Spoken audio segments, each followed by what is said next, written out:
जय संविधान, जय भारत, जय महाराष्ट्र. आंबेडकरवाद आणि आंबेडकरवादी काय असतंय हा छोटा व्यक्ती तुम्हाला आज सांगाल.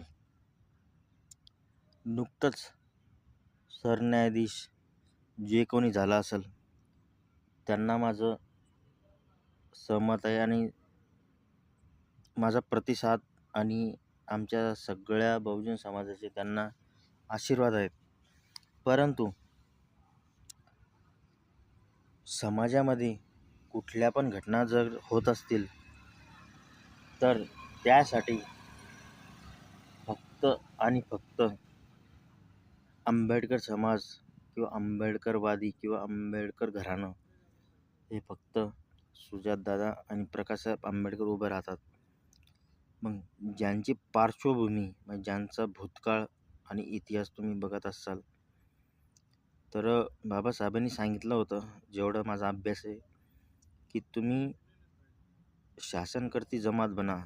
तर अशी कटुनीतीची किंवा कमी याची तुम्ही शासन जमात अगर बनत असाल तर यानं आपला समाज मागे येणार नाही. आंबेडकरवादी कशाला म्हणतात?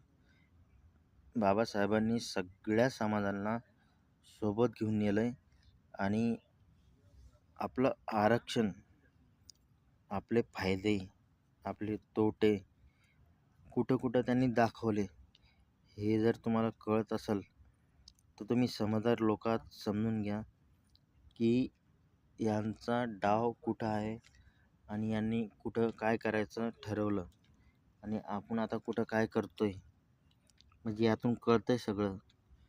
नियोजनबद्ध पद्धतीने ह्या ज्या काही कारवाई होत असतील किंवा जे काही करत असतील तर पदासाठी आणि आपल्या स्वार्थासाठी किंवा आपल्या फायद्यासाठी, आपल्या पोटासाठी, आपल्या पैशासाठी झुकू नका.